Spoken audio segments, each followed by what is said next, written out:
Berdalih untuk mengupas sayuran di Pasar Sungki, Kecamatan Kertapati, Palembang, F membawa sebilah senjata tajam jenis pisau.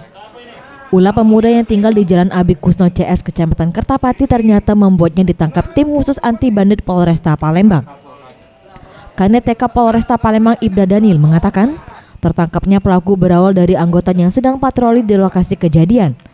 Saat berada di lokasi, petugasnya melihat seorang pemuda yang mencurigakan. Kemudian saat didekati, pelaku langsung membuang sajam tersebut. Dengan sigap, pelaku langsung segera digelandang ke Mapolresta.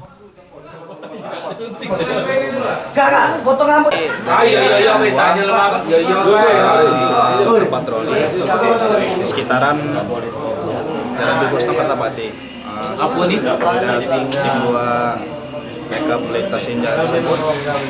Pelaku agak sedikit mencurigakan, jadi kemudian ditangkap, menggeledah, kita ditemukan sebilah pisau yang dibalut dengan lakban hitam dan bergagang kayu.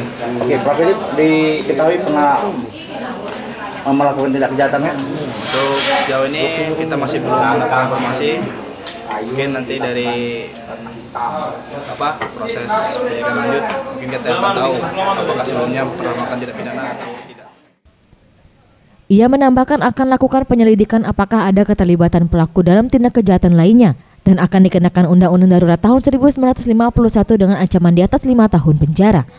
Tim Liputan Sriwijaya TV.